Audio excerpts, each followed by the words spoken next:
felt like you're carrying the whole vision on your back, like you've built something powerful, but you're still the one juggling all of the pieces? I have been there. And here's the truth. The dream doesn't grow without a team. Unfortunately, it doesn't. Today, I'm pulling back the curtain on how I've recruited the right people to help me scale multiple businesses, host events across the country, and stay grounded as a mom of four, all without losing my soul of my brand. This episode is all about how to find your people, the ones who align with your mission, amplify your voice, and help you go further faster. Let's build the kind of team that doesn't just work for you, but believes in what you are building. The dream starts with you.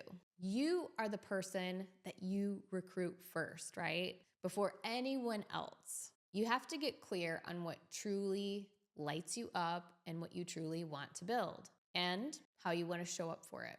This is what completely shifted for me when I decided exactly the type of people that I wanted to bring on board for me. I asked myself, what needs to change about me? From a leadership role, how can I get better? And how can I align with the right kinds of people that are going to want to work with me? And I always start by defining my role.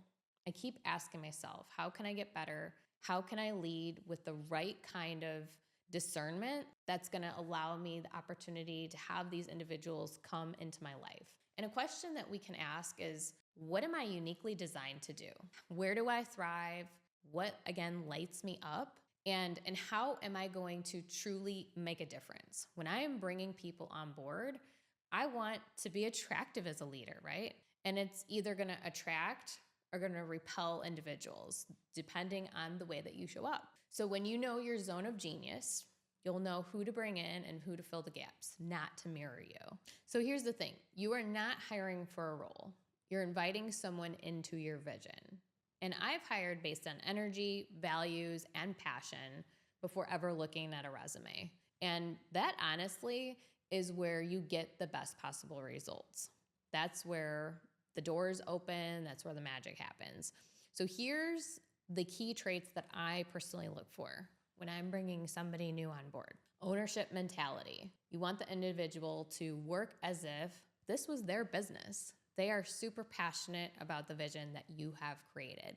You want them to be natural problem solvers, individuals that are focused on not just getting the job done, but also solving problems along the way and looking at ways that they can prevent issues in the future. And then also alignment with the why, not just how. It's not just about let's get this done, but it's a part of the bigger picture. Why are we doing this thing?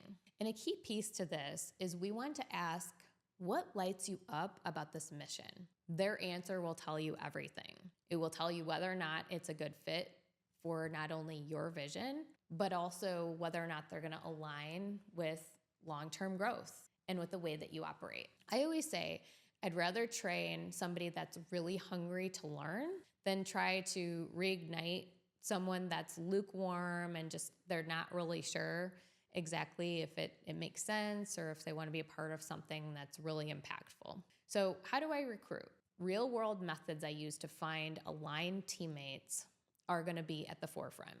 So my favorite place to find talent is in my own community, using my clients, my connections, and even podcast listeners. I am always looking at ways that locally, through word of mouth, through vetted and aligned conversations, to find those ideal candidates. Because nowadays it's so easy for there to just be 1,000 resumes sent in.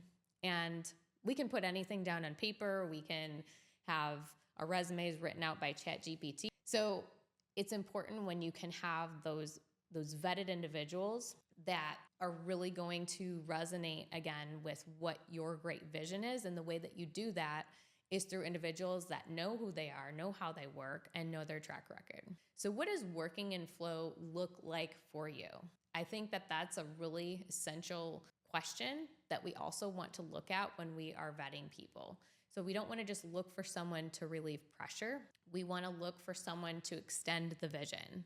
Flow is a huge aspect of the recruitment process because if they are going to help you flow, they're going to help their team members flow, then naturally there's going to be more peace and contentment in the entirety of the organization.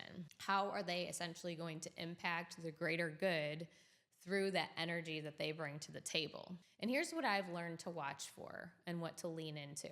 There are typically some red flags that come up when we are going through the vetting process. Over-reliance on direction. So some of the time we are having individuals that are coming in or even through the interview process, they're just not sure how to exactly answer the questions because they don't have the capacity or they don't have the skill set to do what is essential for the job description. That is not my job mentality. So potentially someone that is just thinking, well, I'm just restricting myself to this role and that's all I'm going to go with.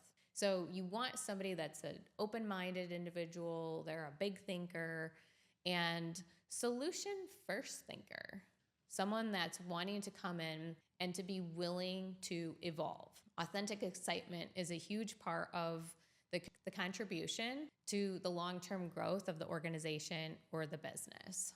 If they are excited about the brand's mission and the value statements, the core values that the organization holds near and dear, then that's going to be a huge eye-opener because that means that there's potential for so much growth, not only within themselves, but also within the organization itself. So I want to encourage you to trust your intuition. I think you'll feel a big difference between a yes and a hell yes. And finally, we want to talk about building culture from day one. Now, people don't just join your business, they join your energy. If they have synergy with you, you will be able to create an unstoppable culture. So some examples of this could be like wins, celebrations, what we're working on those weekly calls. We describe all of the things that we are creating together. I'm all about celebrations. I'm all about looking at how we can pat each other on the back and how we can all rise together. I also love the concept of surprise appreciation boxes or bonuses that also give that incentive of doing a little bit more or moving the needle a little bit further because we all like to be appreciated. We all like to feel like we matter. And then clear boundaries that prioritize wellness and family. All the essentials of building a business and creating a model that's going to want them to be a part of the bigger vision. Model what you want them to mirror. Your joy, your drive, your heart-centered leadership, all of those things play a role in the big picture for what you are personally creating for them to step into. I want you to walk away from this episode remembering this. The right team will feel like an extension of your heartbeat. Think about that for a minute. An extension of who you are in here. They won't just carry the weight. They will help you to fly forward to that next level. So whether you're hiring for the first VA or building an entire staff, do it with intention and not desperation. Choose people who believe in the mission as much as you do. And if this episode hit home and you are ready to step into your next season of growth, then come connect with me. I offer private coaching, and we are also opening spots inside the Dream Ignite Build Inner Circle. And this is the place where strategy meets sisterhood. I love my ladies in this group, and I'd love to help you build the kind of business and team that lights you up every single day. If this resonated with you today, then I encourage you to follow us on Instagram and subscribe. And don't forget that every day matters. Everyone that's a part of your team matters, and the bigger vision is going to create so much impact if you have the right team backing you every day.